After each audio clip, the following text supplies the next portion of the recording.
5 momen saat Rasulullah Shallallahu Alaihi Wasallam tertawa lepas. 1. Akibat mainan boneka. Dari Aisyah radhiyallahu anha, Rasulullah Shallallahu Alaihi Wasallam pulang dari perang Tabuk atau Haibah. Pada rak barang milik Aisyah terdapat ditutupi kain penutup. Tiba-tiba angin bertiup lalu salah satu sisi dari kain penutup itu tersingkap sehingga mainan boneka-boneka berwujud anak perempuan milik Aisyah kelihatan. Maka Nabi bertanya, "Ini apa wahai Aisyah?" Aisyah menjawab, "Boneka-boneka perempuanku." Nabi melihat di antara boneka-boneka tadi terdapat kuda yang memiliki 2 sayap yang terbuat dari potongan kain yang terdapat tulisan di dalamnya. Nabi bertanya, "Apa yang kamu lihat di tengah-tengah boneka-bonekamu?" Aisyah menjawab, "Kuda." Nabi bertanya, "Apa yang ada di atasnya?" Aisyah menjawab, "2 sayap." Nabi berkata, "Kuda memiliki 2 sayap?" Aisyah menjawab, "Apakah Anda tidak pernah mendengar sesungguhnya Nabi Sulaiman memiliki kuda perang yang punya banyak sayap?" Maka Nabi tertawa sampai aku melihat gigi gerahamnya. Hadis riwayat Abu Daud. 2. Denda puasa orang miskin.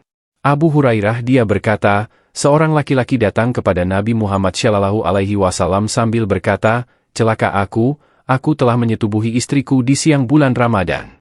Beliau lalu bersabda, "Merdekakanlah seorang budak." Laki-laki itu berkata, "Aku tidak mampu untuk itu." Beliau bersabda, "Berpuasalah 2 bulan berturut-turut." Ia berkata, "Aku tidak sanggup." Beliau bersabda, "Berilah makan 60 orang miskin." Ia berkata, "Aku tidak mampu." Lalu beliau memberinya keranjang yang berisi kurma. Beliau lalu bersabda, "Di manakah laki-laki yang bertanya tadi?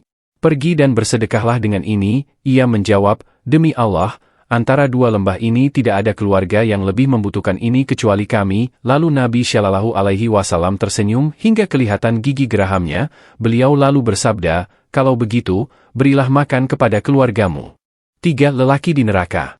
Dari Abdullah dia berkata, Rasulullah Shallallahu Alaihi Wasallam bersabda, "Sesungguhnya aku mengetahui penduduk neraka yang paling akhir keluar dari neraka, yaitu seorang laki-laki yang keluar darinya dengan cara merangkak. Lalu dikatakan kepadanya, 'Pergilah, lalu masuklah surga.' Lalu dia pergi, dan masuk ke dalam surga, hingga mendapatkan manusia telah mengambil tempat-tempatnya. Lalu ditanyakan kepadanya, 'Apakah kamu ingat zaman yang mana dahulu kamu pernah di dalamnya?' Dia menjawab, 'Ya.' Lalu dikatakan kepadanya, 'Berangan-anganlah.' Maka dia berangan-angan. Lalu dikatakanlah kepadanya, 'Kamu mendapatkan sesuatu yang kamu khayalkan dan 10 kali lipat dunia.' Lalu ia berkata, 'Apakah engkau mengolok-olokku, sedangkan engkau adalah raja?' Perawi berkata, 'Sungguh aku melihat Rasulullah Shallallahu Alaihi Wasallam tersenyum hingga gigi gerahamnya terlihat.' Hadis riwayat Muslim. 4. Suami yang buang angin. Dari Aisyah radhiyallahu anha, berkata, Salma, bekas budak Rasulullah Shallallahu Alaihi Wasallam atau istri Abu Rafi, datang menemui Rasulullah mengadukan akan perihal Abu Rafi yang telah memukulnya.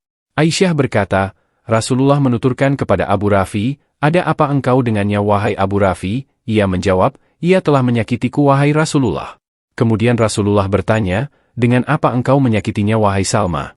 Ia menjawab, "Wahai Rasulullah, aku tidak menyakitinya sedikit pun, hanya saja ia pernah berhadas ketika sholat." Lalu aku berkata kepadanya, "Wahai Abu Rafi, sesungguhnya Rasulullah memerintahkan kaum muslimin jika di antara mereka ada yang kentut maka hendaknya ia berwudu." Lalu ia berdiri dan memukulku.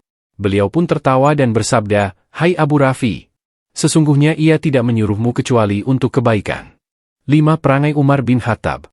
Diriwayatkan dari Muhammad bin Sa'id bin Abi Waqqash dari ayahnya ia berkata, Umar bin Khattab memohon agar diizinkan masuk ke rumah Rasulullah Shallallahu Alaihi Wasallam. Ketika itu, ada beberapa orang wanita dari Quraisy sedang berbincang-bincang dengan Rasulullah Shallallahu Alaihi Wasallam dan mereka berbicara dengan nada suara yang keras melebihi suara Rasulullah.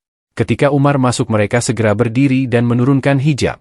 Setelah diberi izin Umar masuk ke rumah Rasulullah Shallallahu Alaihi Wasallam, Rasulullah tertawa. Umar bertanya, "Apa yang membuat Anda tertawa wahai Rasulullah?" Rasulullah Shallallahu Alaihi Wasallam menjawab, "Aku heran terhadap wanita-wanita yang berada di sisiku ini, ketika mereka mendengar suaramu, segera mereka berdiri menarik hijab." Umar berkata, "Sebenarnya engkau yang lebih layak mereka segani wahai Rasulullah." Kemudian Umar berbicara kepada mereka, "Wahai para wanita yang menjadi musuh bagi nafsunya sendiri, bagaimana kalian segan terhadap diriku dan tidak segan terhadap Rasulullah?" Mereka menjawab, Ya, sebab engkau lebih keras dan lebih kasar daripada Rasulullah Shallallahu Alaihi Wasallam. Rasulullah Shallallahu Alaihi Wasallam bersabda, "Wahai Umar bin Khattab, demi Allah yang jiwaku berada dalam genggaman tangannya, sesungguhnya tidaklah setan menemuimu sedang berjalan di suatu jalan kecuali dia akan mencari jalan lain yang tidak engkau lalui.